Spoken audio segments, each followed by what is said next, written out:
Welcome back to the show, everyone. It's another episode of Seahawks Now, and today we got some exciting news to talk about. Obviously, yesterday, the Seahawks, they added Sam Darnold to the roster. Officially, they have found their quarterback one for 2025, and it is going to be Sam Darnold. We're going to talk about that, just kind of talk about Darnold versus Geno. I see a lot of fans online right now are saying they would rather have Geno Smith than Sam Darnold, and I think that I see what you guys are saying, but also let's hold our horses here.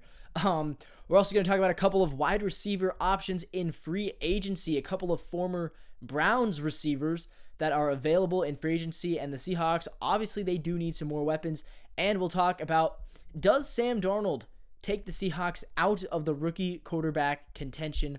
All that and more right here on Seahawks Now. But first, if you like what you see, if you want more from this channel, make sure you hit that subscribe button down below. It really helps us out. Hit the comment button and comment down below. I want to hear your guys' takes.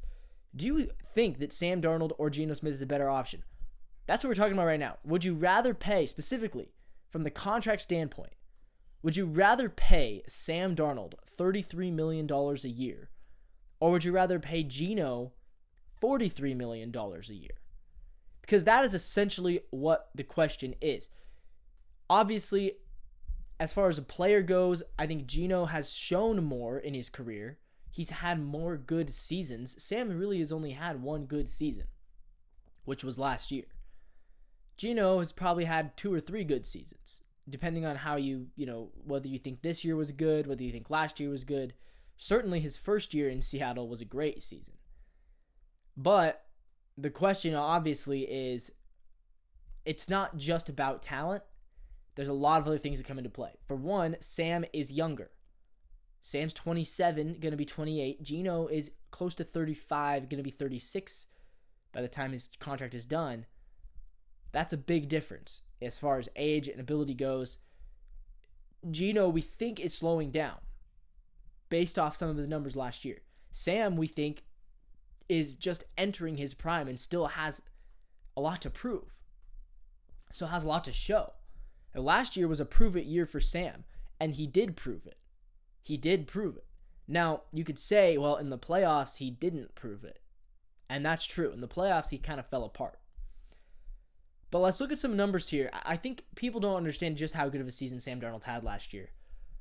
He threw for the same amount of yards. We heard all season how Geno is a great quarterback because he threw for all these yards. Sam threw for the same amount, literally 1 yard less, 4,319. Geno threw 4,320. The touchdowns is a lot more for Sam, right? Sam Darnold, 35 touchdowns last year. Geno, 23. And I don't have the interceptions on the screen, but Sam threw 12 interceptions. Geno threw 15.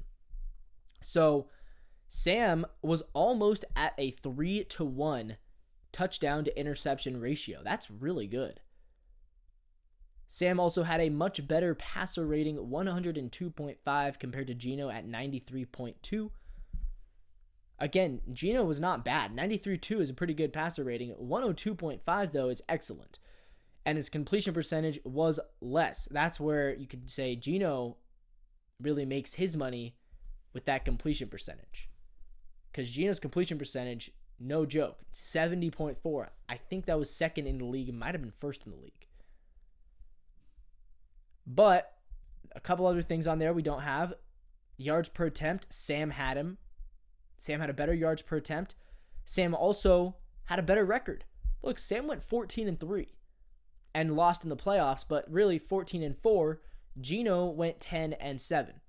10-7 is not bad, but 14-3 is insane. And you could say, well, the Vikings had a good defense. That's true. You could say, well, the Vikings had Justin Jefferson. That's also true. At the same time, the Seahawks, it's not like the Seahawks, they had a good defense as well. And the Seahawks had DK Metcalf. The Seahawks had Jackson Smith and Jigba. The Seahawks have a better running back. I think Kenneth Walker's better than Aaron Jones. Offensive line, the Vikings had a better line. And that's where the big question is. Because I think both of these quarterbacks, whether it's Geno at 43 a year or Sam at 33 a year, they both need a good offensive line to have true success. Because we saw them both in the New York Jets system without a good O-line. and they didn't look very good. And we saw Geno last year at times when the O-line got really banged up, didn't look very good. And the year before that as well, in 2023, when the offensive line got banged up, Geno didn't look very good. And so I think that either one of these quarterbacks, the Seahawks knew we're going to have to build this offensive line up. Well, here you go. You took the cheaper route. You're going to pay Sam Darnold $10 million less than Geno Smith is probably going to get paid. Geno's probably going to get $43 million a year from the Raiders. That's a lot of money for a 36-year-old quarterback who's, I hate to use the term mid, but Geno is not a top 10 quarterback. And if you're not top 10, and he's also not bottom 10, he's right around the middle of the pack. Sam, I think, is also around the middle of the pack. I think they're both kind of in that 10 to 20 range, maybe in that upper level, that 10 to 15 range, but still, they're not, neither of these guys are top 10 quarterbacks. Geno, though, is going to get paid much more like a top 10 quarterback. Sam's getting paid very more similar to Baker Mayfield. He's kind of getting that Baker Mayfield deal, the 3-year, $100 million contract. And I do think Baker is better than Sam.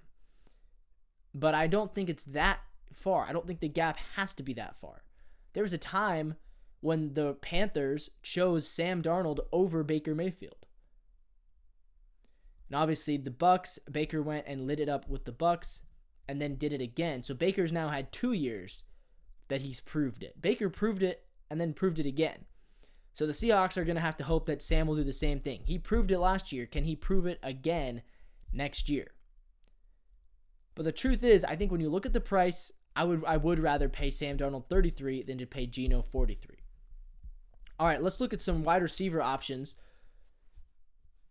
Amari Cooper and Elijah Moore, both available in free agency. A couple of former Browns receivers. I highlight them because I think Cooper could be a really cheap veteran ad that could really help the locker room. And I highlight Elijah Moore because I believe he actually played with Sam Darnold on the Jets in his rookie season. So a little bit of familiarity there. Amari Cooper, though, 547 yards last year. Elijah Moore, 538. Amari Cooper had 4 touchdowns. Elijah Moore had 1. Elijah Moore, 61 receptions. Cooper, 44. Cooper with 12.4 yards per reception, and Elijah Moore just 8.8. Neither of these guys are wide receiver 1 potential, but they are both guys who could really help the team. I wouldn't recommend signing both, but I think looking at the Seahawks wide receiving room, to me, I think they need to add one either through a trade or free agency, a veteran piece to go alongside JSN. And then I think they need to draft somebody in the first, second, or third round. And I think the reason you need a veteran there is you're going to have now 2 young receivers in JSN and whoever they end up drafting. And I am almost certain they will draft a receiver. So then the question becomes, they need a mentor, somebody who can mentor these 2 younger guys and get them up to where they need to be. It's kind of like how Tyler Boyd was able to be there as a mentor for Jamar Chase and T. Higgins. Tyler Boyd was clearly the 3rd most talented receiver on that Bengals teams, on those Bengals rosters. He was not anywhere near Higgins or Chase, but he was there to mentor them, and it was good because he was able to kind of help them grow. And I think that the Seahawks could really use something like that for next year when you're going to have JSN very young and you're going to have a new, probably a rookie, potentially a first-round rookie or a second-round rookie. Having a veteran in the room is going to really help. So I would recommend Amari Cooper, but Elijah Moore would be a lot cheaper. So that's where cost again comes into play. Probably for very similar value, you could probably get Elijah Moore for $3 or $4 million. You could probably get Amari Cooper for $10 million. So I might actually go with Elijah Moore now that I think about it. All right, guys, last but not least, does Sam Darnold take the Seahawks out of rookie quarterback market? I think that's a really interesting question. I've been banging the drum that the Seahawks need to draft a rookie quarterback for a long time now, and I still think that they should. I still think that that's something they need to do. The question is, do they need to do it this year? I love Jackson Dart. I've been saying it. You guys know this. If you watch the channel, I really like Jackson Dart. I think he's going to be a star. But I'm not a professional scout. John Schneider and his team of scouts, I don't think that they're going to take a quarterback this year. I don't. I think that they probably looked into the quarterback draft class. Obviously, we know they met with Shedeur Sanders.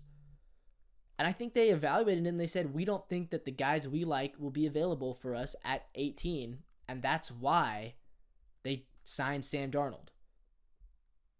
They have not been a team that likes to draft backup quarterbacks. They have Sam Howell for that. So, unfortunately, I do think that Sam Darnold takes the Seahawks out of the rookie quarterback market for this year. I think they probably have done their homework. I'm sure they have. But I don't think that they fell in love with any of the guys in this draft. The problem is, they're going to have to start falling in love with someone. They haven't fallen in love with a quarterback in a long time. And that is, long term, it goes to show, are they missing these guys? Why did John Schneider not fall in love with a guy like Jordan Love or Jalen Hurts, who both fell to the second round? You know, obviously we know he liked Josh Allen and we know he liked Mahomes. But since then, there hasn't been any quarterback buzz for Seattle to potentially draft a quarterback. And that, I think, is indicative of, is John Schneider just missing these quarterbacks? Or is he just that disinterested in drafting a quarterback because he really just does not want to go through the rookie quarterback and the amount of, potentially losing and the toil that can take on a fan base? I don't know. But I do think that the Sam Darnold signing probably takes the Seahawks out of the rookie quarterback market. That doesn't mean I'm not going to speculate. That doesn't mean I'm not going to potentially, talk about guys that I like. That's just what I think is probably the case. With that all being said, guys, that's going to wrap things up for today's video. Make sure you hit that like button, hit that subscribe button. Again, like I said, it really means a lot. And comment down below. I want to hear, would you prefer Sam Darnold or Geno Smith? Personally, I would prefer, because of the contract, because he's younger, I would prefer Sam Darnold. That is my take. And I'm going to support them. I'm going to support Sam Darnold. I did love Geno Smith. I did. But now it is Sam Darnold time, so we're gonna support Darnold as much as I can on this channel. All right, guys, we'll see you guys tomorrow, and until next time, go Seahawks.